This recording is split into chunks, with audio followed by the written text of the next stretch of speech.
And yes, we are back. Shouts to us for making it back. You, me, all of us. Still kind of clearing my cold, but I'm good. It's just it's the stuff in my nose, man. It comes and goes, and I have been like eating ice cream today, so whatever. But let's get right into it. We have gaming isn't fun anymore. Off. That's not true. Yo is 3 months old, but let's see what is in the video. Look at the video game industry of today.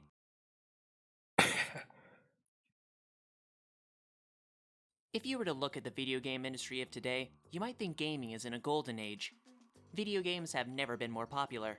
Professional gaming is a growing and respected sport, and game publishers see record profits year after year.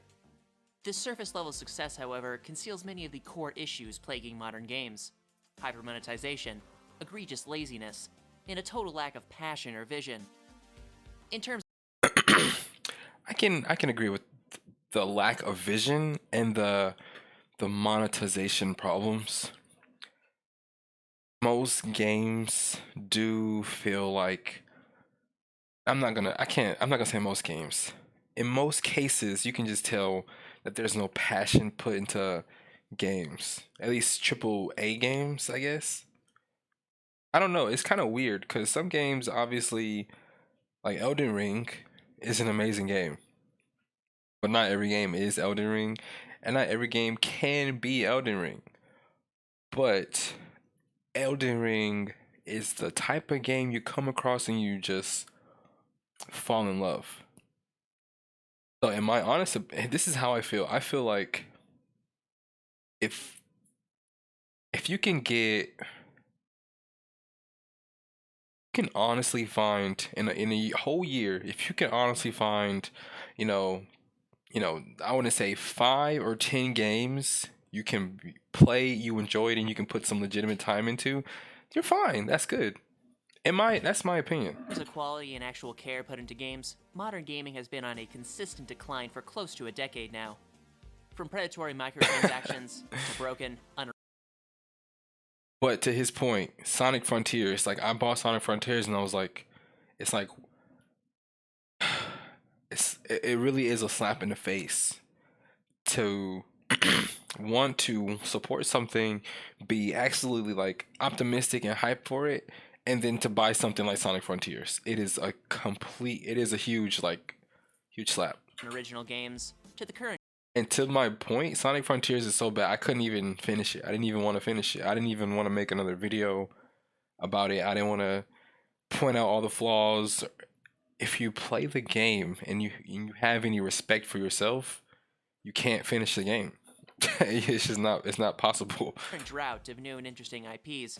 Gaming has been reduced from a form of entertainment and artistry to a corporatized money-making venture. As someone who's been into gaming for the vast majority of my life, as someone who genuinely appreciates the passion and artistry present in games, this mass corporatization and denigration of the medium is depressing at best and infinitely vexing at Weird, worst. but I know I'm cool. not alone in this stance either.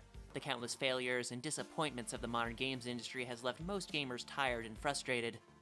To that end, I want to chart the slow descent of this once great industry, look at where it's heading, and what we should do in response. But again, I feel like but there's still good games. Like when I if I open my Steam right now, right? And I'm sure majority of the people who watch this video, so 81,000 views so far. And out of the 81,000 people that have Steam, right? This is talking about the people who have Steam. If people who have Steam open their Steam and they can legitimately say that there are no good games, they regret purchasing every game, or they've like beaten every game. I don't buy it. I just don't buy it. Me personally, I don't buy it. Like when I look at my Steam, right? DNF Duel fighting game. A lot of people didn't like it. It was $50. I got 142 hours out of this game. And I look at my friends list, the next person below me has 94 hours out of it.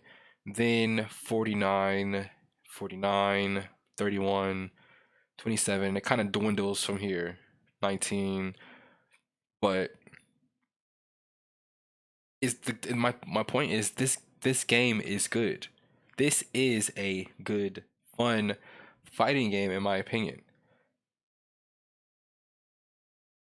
That's just my opinion. So it's not like, games aren't coming out. New games aren't coming out. This was last year. So he said modern games. So I mean, you have Vampire Survivors, if you like that type of genre, Persona 5, Elden Ring, Path of Exile is always fun to play. Hades is always fun to play. I don't Hades didn't come out obviously last year. It's been out for a while now, but still, you can still go back to other old fighting games. You can kind of still go back to other genres. Like I feel like gaming is in a great place. People just play mainstream games, and that's where the problem really is in terms of like gaming not being fun. Because if you only play like Apex or League of Legends or some free to play game, you only and you like now. So say you've only played a free to play game most of your life. When you try to transition to something else, you're just not gonna like it. That's the thing with League. League is in a terrible spot right now. But if you've played so much League, there isn't really anything else like League. So when you try to step out that you try to step away from it, everything else feels unfamiliar, unfun, and you don't want to try anything. So everything is bad to you. I know how it goes. Like and subscribe. Before we can discuss the dismal state of modern gaming, I want to first look at the era which preceded it, along with what made it unique. I think few would argue that the mid-90s to late 2000s was a true golden age of gaming, and for a number of reasons. While the actual quality of games from this time period can't be understated and will be discussed, one of the biggest factors in this golden age was the state of gaming and the broader games industry. I would also like to point out in this era of gaming, people didn't feel the need to be the first at something, be the first to do something, set a record, make content. Like when Super Mario Sunshine came out, as a kid, you just were exploring. Didn't really like Super Mario Sunshine is not really open world, but you had a lot of free choice in terms of what you could do. And as a kid, as a teenager in 2002, playing that type of game, that and Wind Waker and stuff, Nintendo really just had something special. They were innovating, and there wasn't like this like YouTube, like no one was watching, gaming content like it is, like they do now. And I think obviously what has happened in some regard too is when people make games and stuff, they kind of do like developers probably do think about how it's going to be played on stream and how it comes up in YouTube and stuff. So I think times has just changed. That's all. Gaming was considered a more nerdy or unusual hobby back then. You weren't getting bullied at school for not having the latest Fortnite skin, but for playing video games in the What did it say? and you weren't getting bullied at school for not having UK report reveals that kids are shamed if they are unable to buy in-game skins. Jeez. Okay. the latest Fortnite skin, but for playing video games in the first place. This relative unpopularity meant that the games industry was just a fraction of its current size. Conversely, game developers and publishers were much more numerous back then. Various small and independent groups all competed in the open gaming market, and you'd rather sink or swim depending on the quality of your games. While many studios sunk, those that swam were handsomely rewarded, and typically redoubled their efforts for their next project. Nice. Furthermore, That's good. these small Happy studios for were 'em. often staffed and led by dedicated gamers and enthusiasts. This naturally leads to much greater passion and care put into the games they produced. Like this actually looks fun. Like my thing here's where I'm like super confused, right? If you're an executive top wig, whatever, and you want to make the most money, and you know this works, why not just add it on top of the already evil stuff you already do? I work in a big company. There is so much downtime, free time, wasted time. Why not just put effort into, like, okay, we know this concept works. I'm tired of us having bad PR. Let's put in this one thing to at least alleviate some of the bad PR going forward. Like, how hard is it to implement this? Take, for example, Bungie back in the early 2000s. Their singular goal when producing the Halo trilogy was to make the best, most enjoyable game possible, and it shows in their outlook. The difference between good enough and awesome is so big, and I mean, there's this standard set by everyone here that, I mean, good enough sucks. You can't do good enough. it's a hard kind of thing to live up to. Oops. I mean, the game's going to be better for it. We are the most cynical people. Like, we are the jaded crowd who, if a game doesn't entertain us in 5 minutes, we stop playing it. The passion you see here is honestly commendable, and was something found in abundance both at Bungie and the broader games industry. In addition to having an industry clearly... What I also like about that is that those are like 30-year-old gamers. So they have been playing games already for a long time up until that point, it seems. And I think that's really cool, because 30 is around that age where you can actually, you have all your experience and you can actually cultivate it in one direction to get something done. Committed to quality, the technological development seen in the 5th, 6th, and 7th generations dramatically expanded what could be done with video games. This is perhaps best demonstrated by the transition from 2D to 3D, swapping pixels for polygons. An additional dimension not only enabled new and interesting forms of gameplay, but allowed for beautiful art styles and actually realistic graphics. These are your Killer 7s for the former, and Re 4s for the latter. The size and scope of games also increased substantially in this time period, going from megabytes in size to gigabytes. Whereas games on cartridges had to make best use of very limited real estate, CDs allowed for about as much game as you wanted. Let me go back. Super Nintendo is such a funny design looking back, but it looks so good. The purple and gray looks so good. Jeez. To make best use of very limited real estate, CDs allowed for about as much game as you wanted, and at then modern graphics. Finally, internet access had reached hundreds of millions, even billions by this time period, meaning games no longer had to be primarily single-player or couch co-op titles. Which is honestly a shame, because I have so much love for a couch co-op game. One of my best gaming experiences is literally playing Borderlands with my friend on a split screen.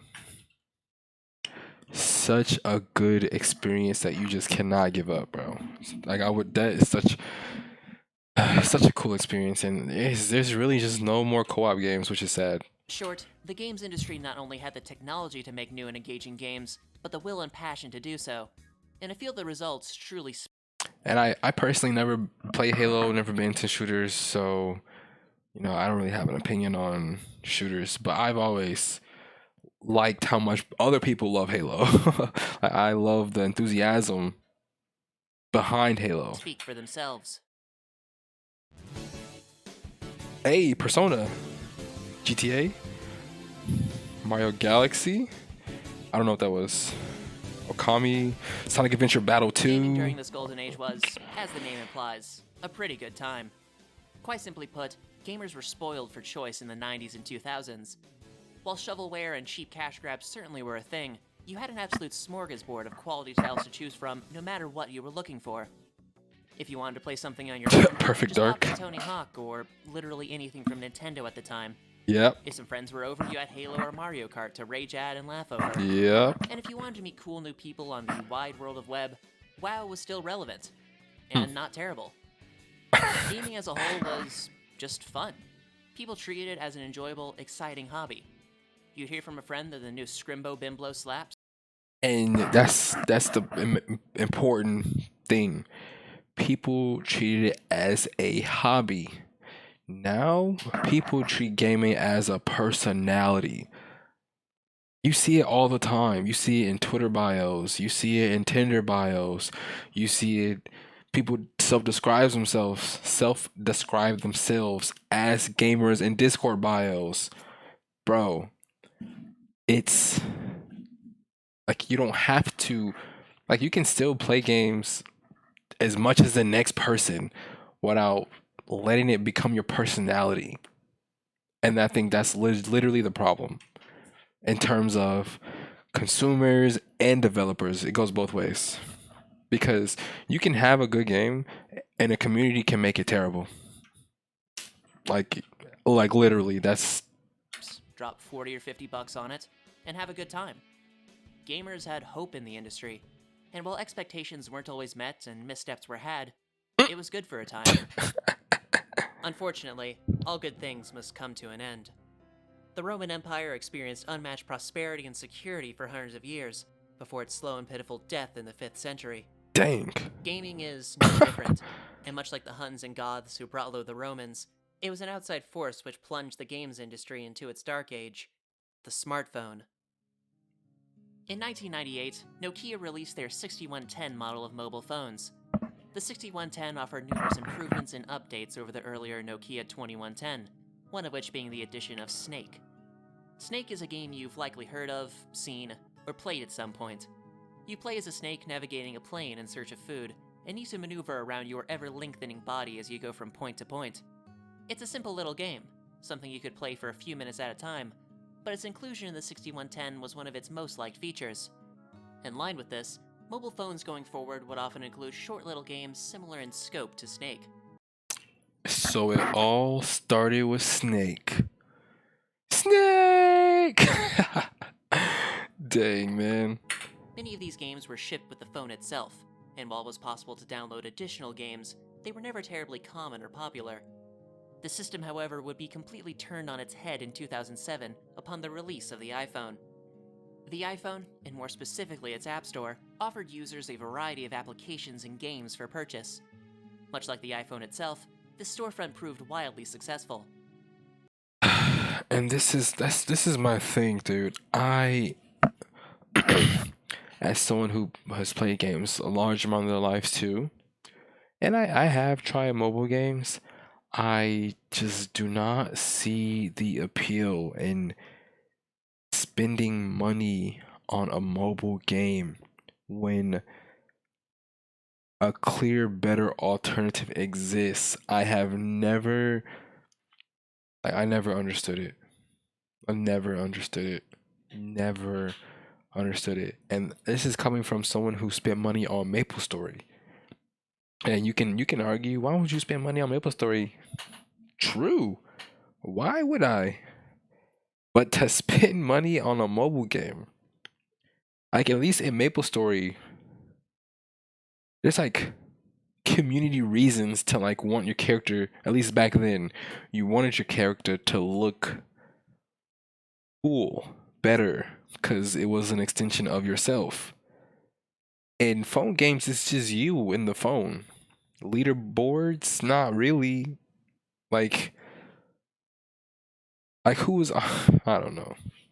I don't know. Though it released with only 500 apps, in just 2 years this number increased to well over 100,000, and these apps were downloaded over 2 billion times. Jeez. Initially, the App Store would sell their games for a one-time, upfront cost. You know, how games were always sold. This business model would eventually be expanded in 2009 to give apps and their developers new and exciting ways of making money. The biggest addition were in-app purchases, a system we now call microtransactions. While many apps made ungodly amounts of money off this system, perhaps the most influential and iconic game in this landscape is Bro. Candy. 892 million. Bro. This is just so sad. I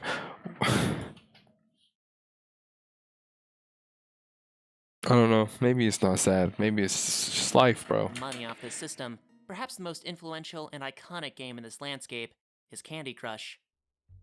Candy Crush, released in late 2012, is nothing special as a game. You match 3 pieces of candy in a row to earn points and accomplish objectives. Match 3 titles had been around for some time and have had successful entries such as Bejeweled. What sets Candy Crush apart from its peers, however, was its method of monetization: predatory microtransactions. While Candy Crush was free to download, it was seemingly designed to incur, then profit off of addiction. First and foremost, the actual gameplay rewards you at every step, complimenting and praising you for making the right move or just having pieces fall in the right places. You're given dopamine hit after dopamine hit. I'm not gonna lie. Yeah, the lights and stuff, little shocks and all that. Yeah. Yeah, With easy 100%. levels until you reach a difficult one you can't quite beat. Candy Crush operates on a life system, and once you run out of lives, you're cut off from the flashy lights and easy dopamine.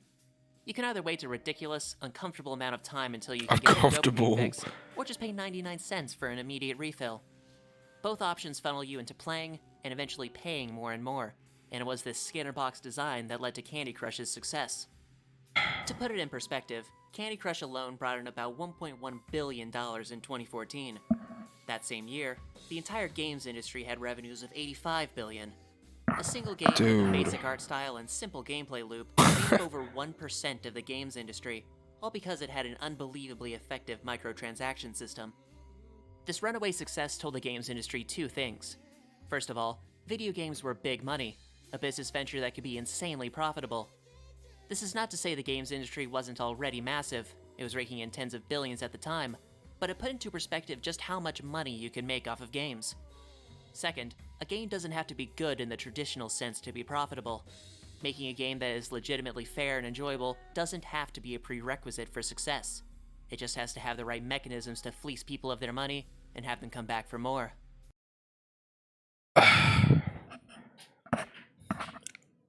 At what point will people just get self-control? Never? Is that just out the window? Okay. It was around this time period of the early to mid 2010s that you began to see I say that, but my roommates, my friends from where I used to live, all had 2K, and they all bought 2K shark cards or stats, whatever, to boost their character hundreds of dollars in 2K. I don't know. I mean, I don't know. exportation of this philosophy from the mobile market to gaming as a whole. It's this philosophy which treats games more as a dry business just to make money, rather than an earnest form of art and escapism, that led to this slow decline of gaming.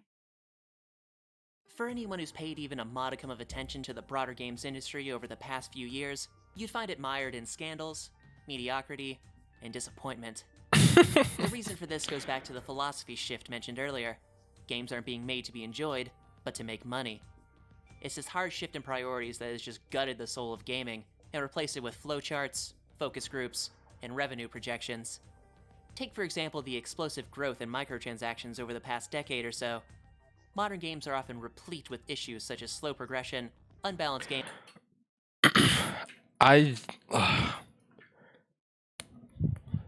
I'm torn because I don't have a problem with this, in my opinion. I think Overwatch 1, when it first launched, had it the best. You level up, get skins, and if you want more stuff, you can get more stuff, and you can buy it directly if you really want. Boom. Duplicates give you extra, fine. How does it even go beyond that? I mean, I guess battle passes. I don't know, because I'm not the type to even if a game has a battle pass and all that, I still will not use money on the game. I just won't. And obviously, my opinion, like, I'm just one consumer, and I'm not saying you shouldn't want your favorite skin or support your game. I just think, like, what if this game is actually I'm torn, man. I'm Gameplay. torn. I'm very just torn between it. Because as a business, like I don't know. Like like people, there's like predatory practices, right? And it's kind of conflicting. But if the predatory practices don't work on me, I feel like what else can you like? I can't really be upset. There's still fun game. I don't know, man. or lack of content. This isn't a mistake. These issues are introduced on purpose, with the only way to overcome them being microtransactions. It doesn't matter. Yeah, I'm not for games being bad and balanced on purpose to force microtransactions. And that is disgusting and lame, and I'm not for that at all. Let that make that clear. I don't give these guys a pass. I'm not saying Overwatch 2 or 1 is a good game company. No. I just am on the whole, are games fun? You can still find fun games without all this malarkey, is all I'm saying. You can, 100%. If fair systems are dropped for a less engaging gameplay loop. It doesn't matter if microtransactions prioritize the size of your bank account rather. It costs 1,100,000 to fully gear up in Diablo Immortal. I mean, don't fully gear up. Just go somewhere. I don't know. I don't know, bro. I don't know. Than in-game skill. It doesn't matter if microtransactions have led to some of the most addictive, predatory systems imaginable. Microtransactions make an incomprehensible amount of money. Make up 88%, 92.6 billion of digital game spending. So clearly my opinion is in the minority here. I mean, how can these guys keep posting record profits if games aren't fun? I don't know. It's weird. You think at some point people would just want more for themselves, right? But I guess not. That's the only reason they're so prevalent. To the games industry, it's more important that their septuagenarian shareholders see a 15% APY than actually give their customer base a semi-decent product. Outside of making games, Look at this guy. This guy, look. This guy looks evil. Why? I don't know. He has like evil antagonist ears and clear like surgery done on his hairline. But, all I can say is Diablo 4 better not suck, bro. than actually give their customer base a semi-decent product. Outside of making games with these predatory, money-first systems, modern games are often released in a broken and buggy state. The recent poster child of incomplete garbage is none other than Saints Row. Aside from having some genuinely cringe-inducing writing and gameplay that's boring 2 hours in, the game just does not function. Dang. Pull up literally any full-length review, and you'll see a deluge of bugs, glitches, and broken features in this game. Saints Row isn't an outlier in this regard either. You had Battlefield 20 Look at how do you in this game. Saints Row isn't an outlier in this regard either. You had Battlefield 2042 last year, and Cyberpunk 2077 the year before that. Both incredibly hyped games that should not have shipped in the state they were in. The people at the helm, and more Dude is just T-posing. That's crazy. That's actually crazy. specifically the publishers, just stopped caring. They knew a bunch of gullible saps and stupid teens would drop $60 on their latest shitfest, so why even bother? Worst of all, if a game totally flops, many of these studios and publishers are so large they can just eat the losses, shelve their broken game, and move on to the next lazily made entry. Finally, this corporatized, business-centric approach to game development has just killed any passion and vision within the larger industry. Rather than prioritizing player experience and creating new IPs, game developers are more preoccupied with garbage sequels, unnecessary remakes, and shameless trend chasing. Preoccupied. Hold on. I've also never played Assassin's Creed because it does literally seem like the same game over and over. I'm sure it's not because I think that the timing and errors are different and sometimes the characters are different, but as far as gameplay goes, it has always seemed like the same type of game. With garbage sequels, unnecessary. The Last of Us Remastered, The Last of Us Part 1. Yeah, I don't even understand why they remastered this. Like, I don't know. Remakes and shameless trend chasing. For me, the epitome of this visionless, trend-chasing game development has been the new Halo trilogy. I use the term trilogy loosely here, as the stories in each game have little to do with each other and are all pretty mediocre in their own right. Outside of this lackluster writing, every new Halo aped mechanics from other popular games, presumably because money. 4 has score streaks and loadouts, 5 has pay-to-win loot boxes, and Infinite has a live service season pass that's so barren and devoid of content, it's genuinely shocking. One of the most groundbreaking, influential, and just plain fun series ever created was utterly castrated by out-of-touch, money-first suits.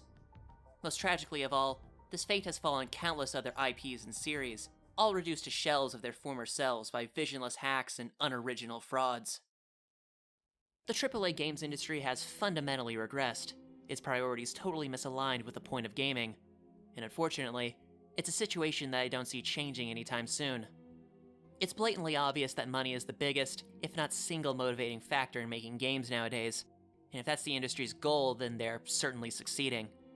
There's no longer a major incentive to make interesting or good games when you can just copy-paste total schlock every year.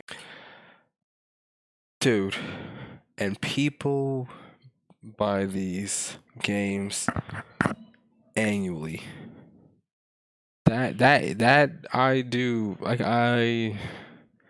that does like break like it's like why would you buy Madden 23 when Madden 2018 is basically the same game? How can you have Madden NFL 2023 and the stands are still not full, bro? Look at the field. The field still looks empty on the sides. Disgusting. And still make billions. You can vote with your wallet to change things, sure, but the next whale they catch completely cancels out whatever difference you might have made. 29% of EA's 2020 revenue came from Ultimate Team microtransactions. FIFA made up a substantial portion of Ultimate Team's total 2020 revenue, making it EA's most popular service. Furthermore, the AAA games industry has largely consolidated under a select few major corporations and studios. This, coupled with the increasing barriers to entry due to technological advancement, means there's little reason for innovation and few grounds for. Then just don't play AAA games anymore. Indie games is Steam is where it's at. Steam is the answer, bro. There you have it. For competition. The whole of AAA gaming has just become stale and sad, and out-of-touch ghouls like Phil Spencer and Andrew Wilson Out of touch ghouls. are perfectly fine with that. I mentioned at the beginning that I discussed what should be done regarding the modern gaming industry's dismal state, and I feel the best option for gamers is nothing. The modern games industry at this point is a joke. I think by now this should be fairly obvious. Huge conglomerates just push out unoriginal, unenjoyable, and or incomplete titles year after year, yet are able to bank off of microtransactions and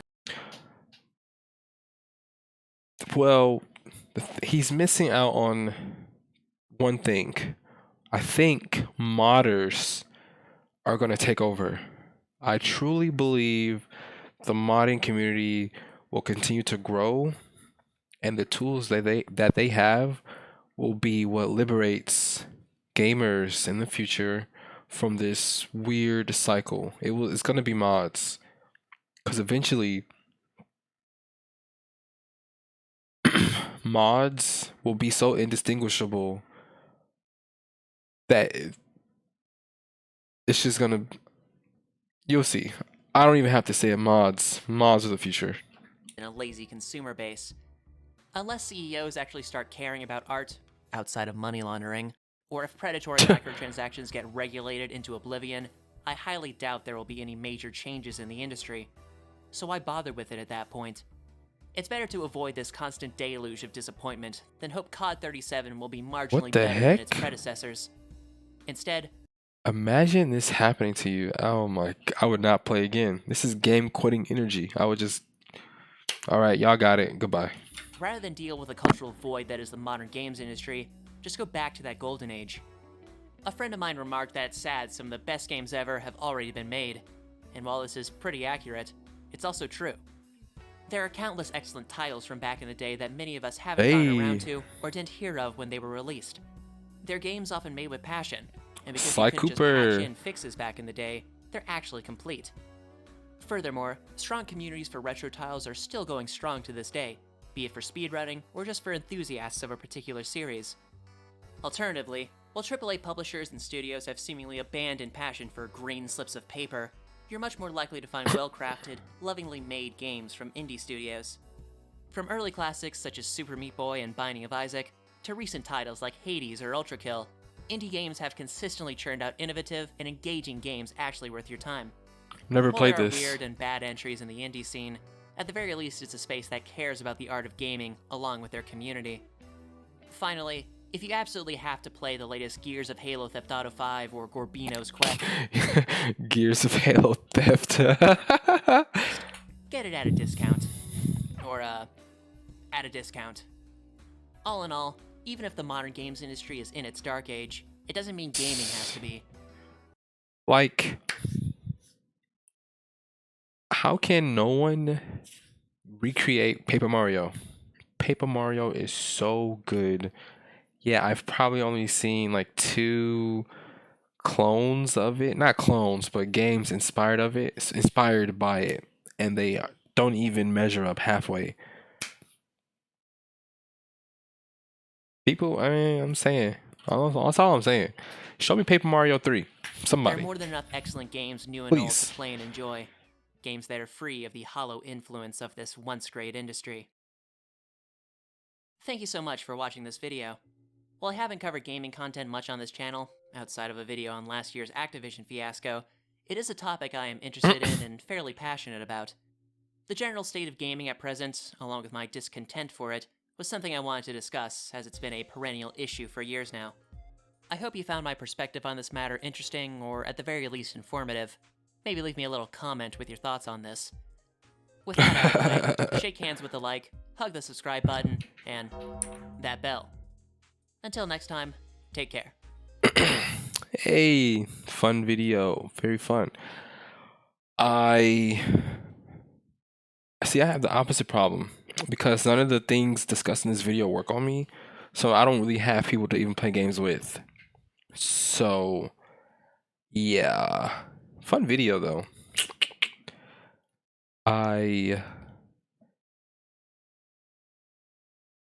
Yeah. Anyways, shoutouts to Siggy Snake. Fun video. And you know the motto. Thanks for watching.